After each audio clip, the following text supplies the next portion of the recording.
नमस्कार, आप देख रहे हैं हमारी खास पेशकश। खुलेंगे स्कूल। जी हां, 26-25 जुलाई से मध्य प्रदेश में 11वीं और 12वीं की कक्षाएं खुलने का मार्ग अब प्रशस्त हो गया है। मुख्यमंत्री शिवराज सिंह चौहान ने घटते कोरोना संक्रमण को देखते हुए ये फैसला लिया है और घोषणा की है कि 25 जुलाई से प्रदेश में जो जितने भी स्कूल हैं वहाँ 11वीं और 12वीं की कक्षाएँ शुरू हो जाएंगी। हालांकि 50% क्षमता के साथ ही ये स्कूल खुलेंगे, जिनमें 11वीं और 12वीं की कक्षाएं लगाई जाएंगी और धीरे धीरे जैसे जैसे हालात सुधरते जाएंगे वैसे वैसे अन्य कक्षाएं भी शुरू करने का फैसला लिया जाएगा। मुख्यमंत्री शिवराज सिंह चौहान का मानना है कि 1 साल से बच्चे घरों में बैठे हैं, ऐसे में वो बैठे बैठे भी कुंठित हो रहे हैं और स्थिति नियंत्रण में है। फिलहाल कोरोना संक्रमितों की तादाद जो है वो शून्यता की ओर बढ़ रही है, लिहाजा 11वीं और 12वीं की कक्षाएं शुरू होंगी। हालांकि 50% क्षमता के साथ ये स्कूल शुरू होंगे 25 जुलाई से। और इस खबर पर हम अपने खास मेहमानों के साथ चर्चा करेंगे, क्योंकि कोरोना संक्रमण अब जो है नियंत्रण में है। अभिभावकों को भी अब बच्चों के भविष्य की चिंता सता रही है, बच्चे भी घर में बैठे बैठे कुंठित हो रहे हैं, ऐसा मानना है शिवराज सिंह चौहान का। यही वजह है कि उन्होंने आज घोषणा की है कि 25 जुलाई से स्कूल खोले जाएंगे। माधुरी शर्मा हैं, समाज सेवी हैं, हमारे साथ जुड़े हैं, और प्रकाश हिंदुस्तानी हैं, वरिष्ठ पत्रकार हैं, ये हमारे साथ जुड़े हैं। इनसे हम चर्चा करेंगे।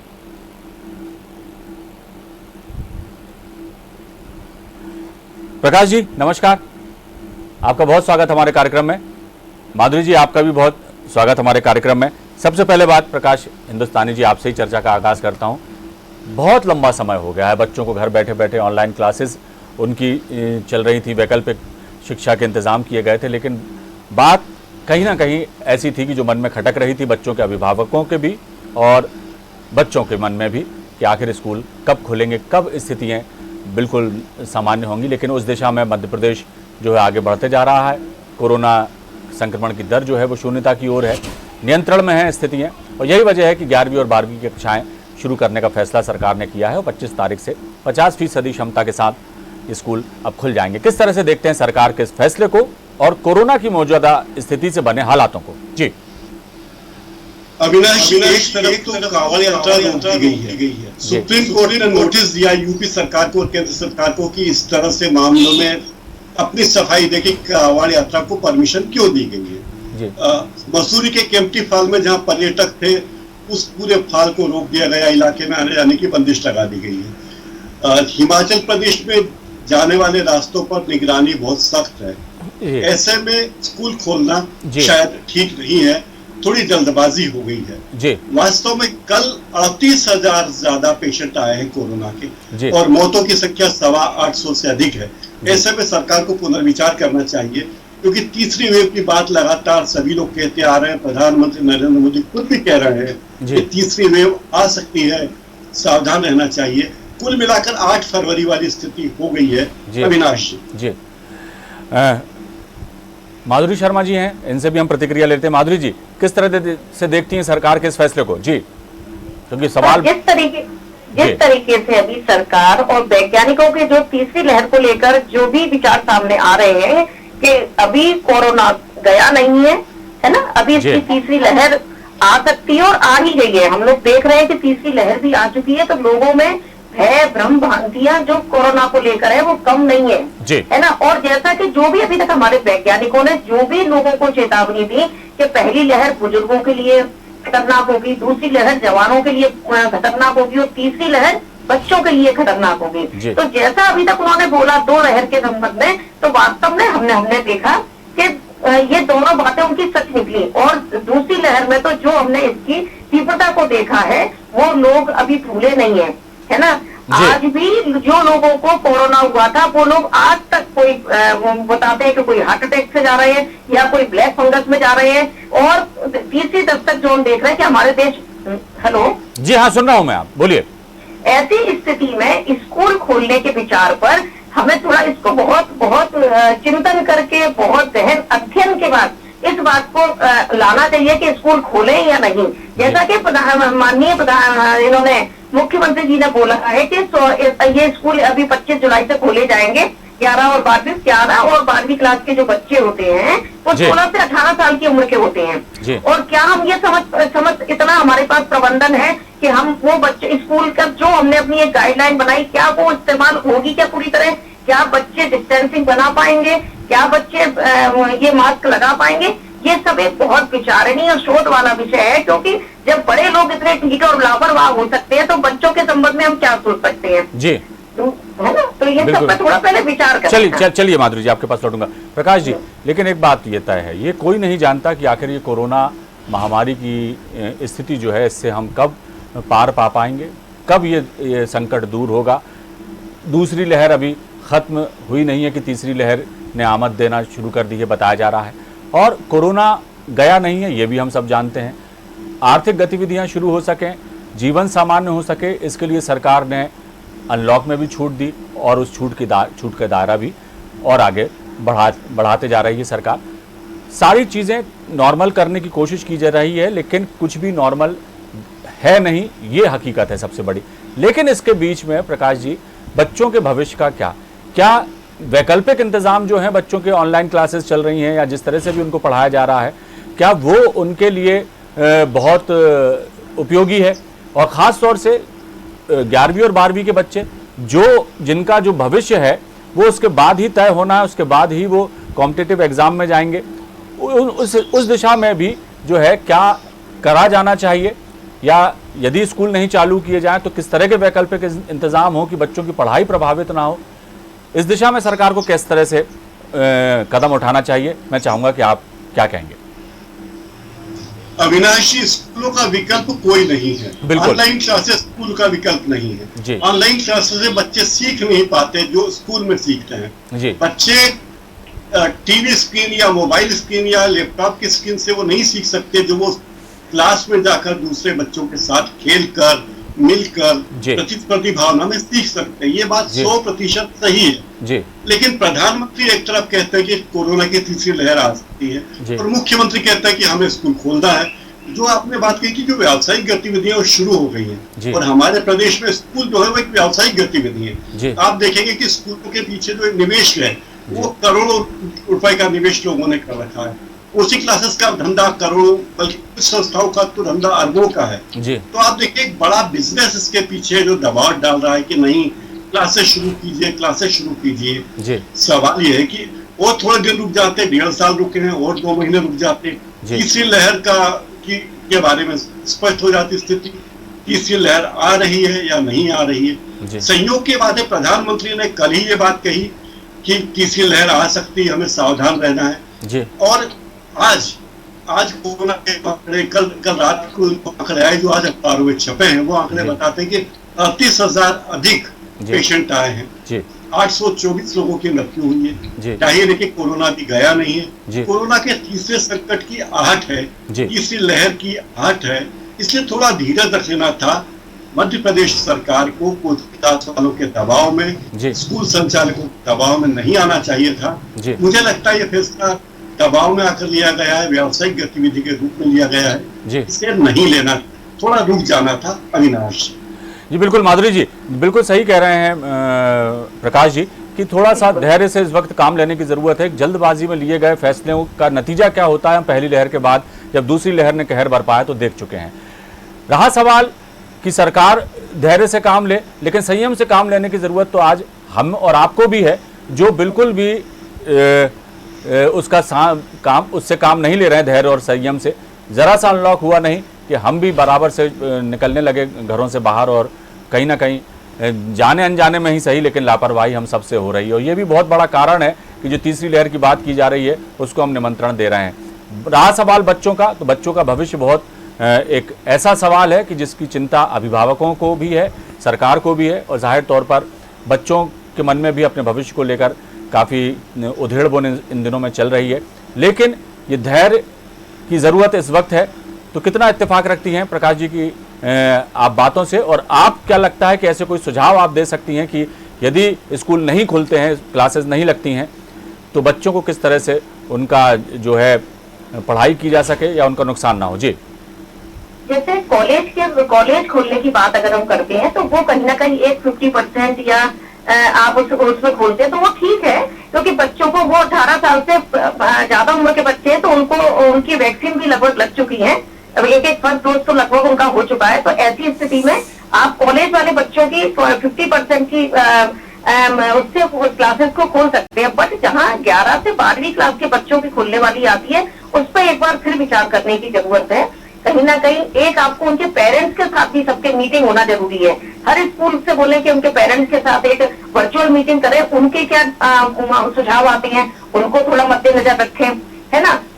ये तो सही है कि अभी 11वीं और 12वीं के बच्चों को वैक्सीन तो लगी नहीं है, तो डर तो बना ही हुआ है पेरेंट्स के मन में भी और कहीं ना कहीं बच्चों के मन में भी। और अगर इसमें अगर आप एक व्यवस्था इस तरीके की करना चाहते हैं कि हाँ ये बात सही है कि बच्चों की पढ़ाई में दिक्कतें आ रही हैं, तो क्यों ना कुछ वैकल्पिक व्यवस्था में हम ऐसा करें कि कुछ टेक्निकल सब्जेक्ट जिसमें वास्तव में सामने बैठ के ही पढ़ने और पढ़ने की जरूरत है, जैसे कुछ टेक्निकल सब्जेक्ट होते हैं, मैथ्स है, साइंस है, इनकी कुछ वैकल्पिक क्लास इनकी स्कूल में बुला के बच्चों की क्लास लगा सकते हैं।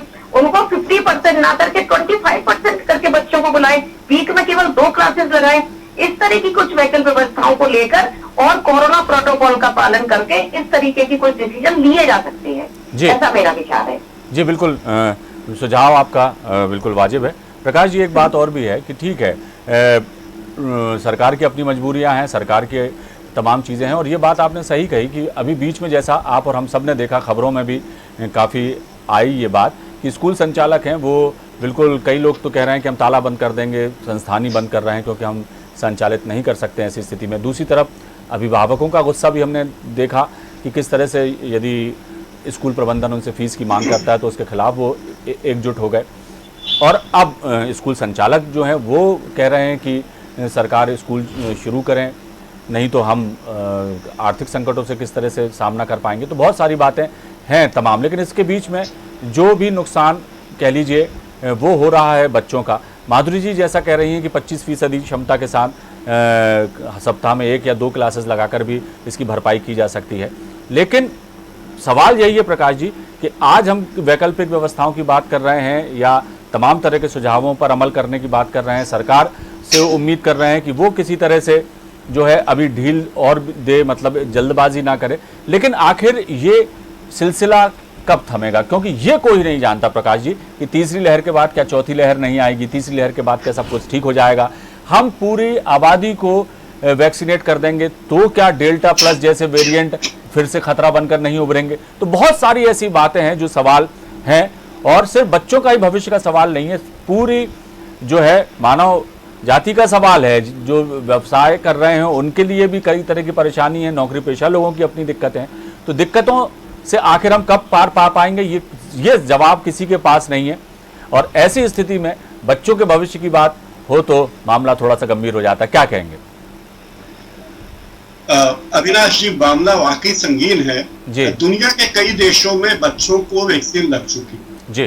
दुनिया के कुछ ऐसे देश भी हैं जहां 6 फुट की दूरी और मास्क जरूरी नहीं का भी पालन नहीं हो रहा। तंजानिया ऐसा देश है, स्वीडन, नॉर्वे, जहां इस तरह की चीजें नहीं। लेकिन ये हमारे यहाँ हमें ये साबित हुआ है वैज्ञानिक तथ्य कि जिन लोगों को वैक्सीन लग चुकी है वो अपेक्षाकृत ज्यादा सुरक्षित है, जैसा माधुरी जी भी कह रही है।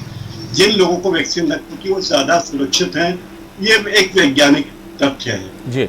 ऐसे में बच्चों को जब वैक्सीन नहीं लगी है जी, तो पहले बच्चों की वैक्सीन की व्यवस्था कर ले सरकार जी, बिल्कुल। वैक्सीनेशन के बारे में, चाहे वो दूसरे तरीके के टीकाकरण के बजाय दूसरी दवाइयां जो नोजल ड्रॉप से, उसकी व्यवस्था हो जाए। रिसर्च चल रहे हैं, मेरे ख्याल से 1 आध महीने में उस पर हो जाएगा फैसला, क्योंकि 1.5 साल पहले जब कोरोना आया था तो इस तरह की बातें नहीं थी। अब इस तरफ पूरी दुनिया का ध्यान है, पूरी दुनिया बच्चों की सुरक्षा के लिए सक्रिय है। यूएस जैसे देश में तो बच्चों को भी टीकाकरण हो चुका है, 93% लोगों का टीकाकरण हो चुका है। हमारे यहाँ 18 साल से बड़े लोगों का भी सभी का टीकाकरण नहीं हुआ क्योंकि टीके उपलब्ध नहीं है। ऐसे भी जल्दबाजी करने की जरूरत नहीं है। हाँ, स्कूल कॉलेज की जो बात मैं कह रहा था वो ये कि करोड़ों रुपए कर्ज ले लेके स्कूल संचालकों ने बिल्डिंगें बना दी, इमारतें खड़ी कर दी, उन्हें लगा कि हर साल अगर इतने हजार बच्चे पढ़ रहे हैं, हमें इतने लाख या इतने करोड़ फीस आ रही है तो हम आसानी से कर चुका पाएंगे। लेकिन ना तो स्कूल कॉलेज की बिल्डिंग का कर चुका पा रहे हैं वो, ना बसें जो उन्होंने खरीदी उसका कर चुका पा रहे हैं। दूसरी तरफ अभिभावक कह रहे हैं कि जब स्कूल नहीं है तो हम फीस किस बात करते हैं। बिल्कुल, वे भी अपनी जगह सही है। अच्छा, स्कूल के संचालकों के सामने एक और समस्या है कि कई खर्चे ऐसे हैं जो उन्हें करना ही करना है। जैसे जो लोन उन्होंने लिए है बिल्डिंग पे, प्रॉपर्टी उन्हें देना है, शिक्षकों को वेतन, इंदौर के अनेक स्कूलों ने शिक्षकों का वेतन 50% कर दिया है, तब वो उन्हें रिटेन भी रखना चाहते हैं। हालांकि स्कूल में ऑनलाइन पढ़ाई हो रही है, लेकिन फिर भी स्कूल वालों की दादागिरी यहाँ चल रही है। अभी कल एक वीडियो वायरल हुआ इंदौर के एक स्कूल का, जहाँ स्कूल के प्रिंसिपल कहते हैं अभिभावकों से कि ये हमारे ऊपर है कि हम भिखारी को दान दें या न दें। मतलब इस तरह के कटु संवाद अभिभावकों और स्कूलों के प्राचार्यों के बीच हो रहे हैं। प्राचार्यों को लगता है, स्कूल संचालकों को लगता है कि वे दान देते हैं, वे बहुत महान है, वे शिक्षा दान देते हैं। लेकिन चूंकि प्राइवेट स्कूलों में एक बड़ा धंधा है कि लोग आना चाहते हैं, सरकारी स्कूलों में जाना नहीं चाहते। तो इस बारे में सरकार को जल्दबाजी की जरूरत नहीं थी, क्योंकि जान है तो जहान है। मोदी जी जान है तो जहान है। हमारे शिवराज सिंह चौहान भी उस बात को रिपीट कर चुके हैं, भाई जान है तो जहान है, सुरक्षित रखिए। ये सब चीजें देखते हुए वैक्सीनेशन के लिए तैयारी होती, पहले बच्चों के वैक्सीनेशन या नोजल ड्राइव की तैयारी होती, उन्हें कोरोना से मुक्त करने बचाव की तैयारी होती, उस पर ज्यादा ध्यान देना चाहिए था, बजाय स्कूल संचालकों के दबाव में आके सरकार को ऐसा फैसला करने। एक और बात, स्कूलों से ज्यादा खतरनाक है कोचिंग क्लास। स्कूलों में तो फिर भी क्लासेस बड़े होते हैं, कॉरिडोर होते हैं, लेकिन जो कोचिंग क्लासेस चल रहे हैं वो दड़बों की तरफ चल रहे हैं। जिस तरह मुर्गी के डब्बे होते हैं, इस तरह एक ही कक्षा में 150 बच्चे ठूस जाते हैं।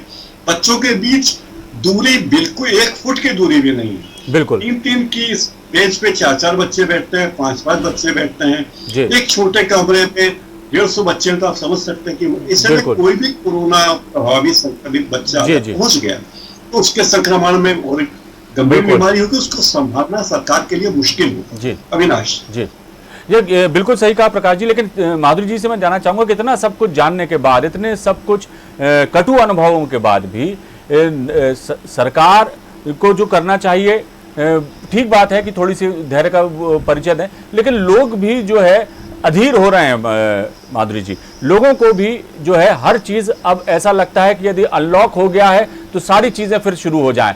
इस तरह के कई मामले सामने आए, सिर्फ स्कूल संचालकों की ही बात नहीं है, कई और भी जो व्यवसाय से जुड़े हुए लोग हैं वो भी अब कह रहे हैं कि अब ये शुरू हो गया है, बाजार में सब्जी की दुकानें लगने लगी हैं तो फला चीज भी शुरू क्यों नहीं की गई, सिनेमा घर भी अब धीरे धीरे शुरू हो रहे हैं। तो हर व्यक्ति जो है अब वो चाह रहा है कि अनलॉक हो गया है तो पूरी व्यवस्थाएं पहले की तरह हो जाए, जो लेकिन खतरा जिसमें बहुत ज्यादा है, ये बात वो भी जानते हैं और लोग भी जानते हैं और सरकार भी जानती है, तमाम सब लोग जानते हैं। लेकिन उसके बावजूद भी जो लोगों की अधीरता है वो एक बार ये भी एक बहुत चिंता का विषय है। बहुत सारी बातें हम लोगों ने अपने विशेषज्ञों से की प्रकाश जी, मैं आपको बताऊं, माधुरी जी आपको भी बताऊं, और सबका यही कहना था कि सरकार नियम बना देगी, कानून बना देगी, गाइडलाइन सरकार ने बना दिया, प्रचार प्रसार के माध्यम से लोगों को जागरूक भी किया जा रहा है, लेकिन लोग जो हैं वो लापरवाही करने से बाज नहीं आ रहे। ये आप और हम ये नज़ारे बिल्कुल सड़क के बाहर निकलकर देख सकते हैं कि किस तरह से लोग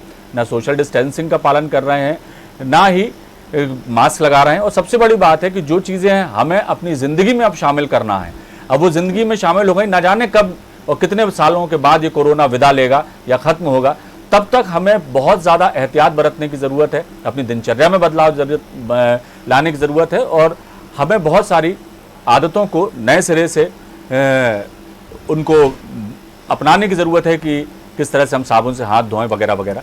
तो ऐसी स्थिति में लोगों की लापरवाही भी एक बहुत बड़ी वजह है। तो समन्वित प्रयास बहुत ज़रूरी है माधुरी जी, सिर्फ सरकार को दोष देकर काम नहीं चलेगा, क्या कहेंगी? बिल्कुल बिल्कुल बिल्कुल बिल्कुल ऐसे उसके लिए ये लोगों का जो है कि सरकार को गालियां देना कि उन्होंने ऐसा कर दिया इसलिए वो कुछ नहीं कर रहे हैं, बल्कि वास्तव में हम लोग कहीं ना कहीं लापरवाह हो रहे हैं। वे लोग लापरवाह हो रहे हैं जिनकी वजह से ये तीसरे लहर की दस्तक सुनाई देने लगी है।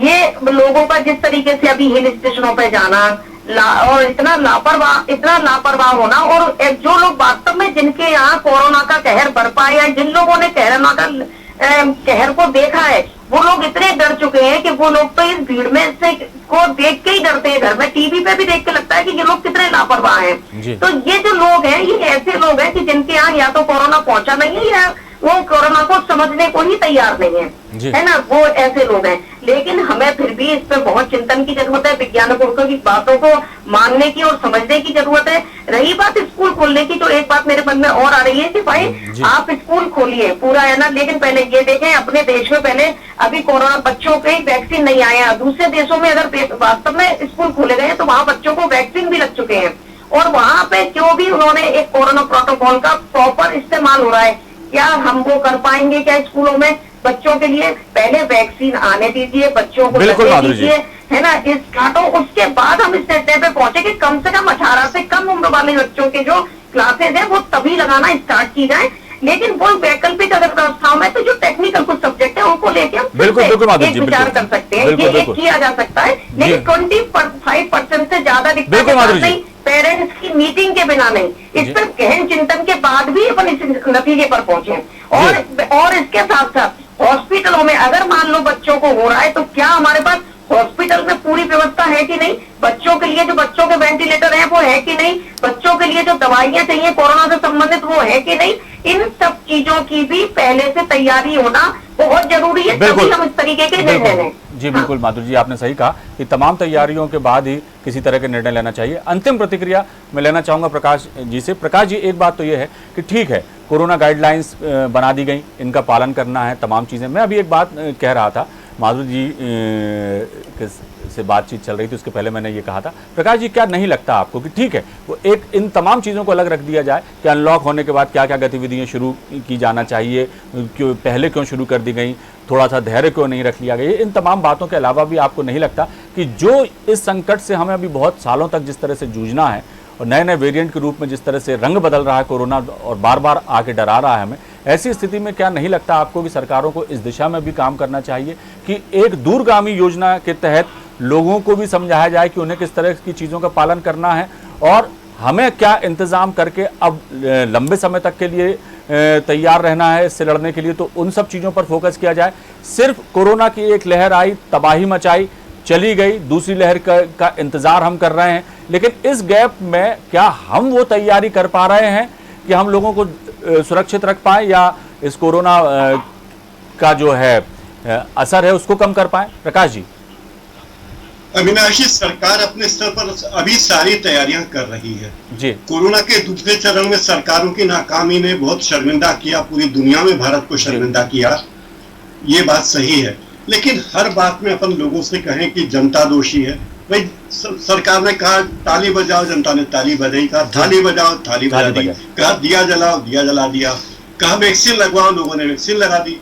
अब सरकार कह रही है कि सिनेमाघर खोले तो सिनेमाघर में जाना अनिवार्य नहीं, स्कूल जाना तो अनिवार्य होगा बच्चों को। सिनेमा घर में 50% के साथ क्षमता के साथ सिनेमाघर खुलेंगे, लेकिन देखिए 5% सीटें भी नहीं भरेगी। स्कूल में अगर 50% बच्चे जाते हैं, अच्छा सिनेमा देखने लोग जो जाएंगे वो वैक्सीन लग चुकी है उनमें से अधिकांश को, तो ये बातें सोचनी चाहिए और बच्चों के मामले में ज्यादा सतर्क रहने की जरूरत है, जिस बारे में WHO भी कह रहा है, तो सब लोग कह रहे हैं। सरकार अपने स्तर पर कार्रवाई कर रही है, पूरी दुनिया में लोग जुटे हुए हैं, स्वास्थ्य की सुविधाएं बेहतर करने की कोशिशें की जा रही है, कोरोना के से निपटने की तमाम तैयारियां कर रही है सरकार, ऐसा नहीं कि नहीं कर रही। लेकिन अभी भी ये बीमारी या ये संकट जब आया था तब किसी को पता नहीं था। भारत क्या पूरी दुनिया में लोगों ने इसके बुरे बुरे अंजाम देखे। जो प्रगतिशील देश है, विकास कर चुके, प्रगति कर चुके, उन्होंने भी भुगता है, हमने भी भुगता है। सरकार पर निर्भरता हमें रहे, हम खुद भी सतर्क रहे, लेकिन कुछ आर्थिक मजबूरियां वो समझ में आती है। यहाँ पर स्कूलों के बारे में सरकार को पुनर्विचार करना चाहिए या और 2-3 हफ्ते आगे बढ़ा देना चाहिए, इसका मुझे लगता है। बिल्कुल सही कहा आपने प्रकाश जी कि सरकार को तमाम चीज़ों को देखते हुए ही फैसला करना चाहिए। हालांकि वो बात भी सही है कि स्कूल संचालकों की भी अपनी परेशानी है, अभिभावकों की भी अपनी दिक्कतें हैं, बच्चों की पढ़ाई का नुकसान हो रहा है, ये बिल्कुल सत्य है। लेकिन यदि हम थोड़ा सा और धैर्य रखें और संयम का परिचय दें तो हालात बेहतर हो सकते हैं और यही सबकी कोशिश भी है। बहुत बहुत शुक्रिया प्रकाश जी हमसे चर्चा के लिए। माधुरी जी, आप हमारे साथ जुड़ी, आपका भी बहुत बहुत शुक्रिया। तो देखना होगा, सरकार ने फैसला तो किया है कि 25 या 26 जुलाई से स्कूल खोल दिए जाएंगे, लेकिन अब किस तरह से स्थितियाँ बनती हैं और बच्चे किस तरह से कोरोना गाइडलाइन का पालन करते हैं और उनसे कराया जाता है, ये देखना भी ज़रूरी है। फिलहाल दीजिए इजाजत, बने रहिए आप हमारे साथ। खबरों का सिलसिला लगातार जारी है। नमस्कार।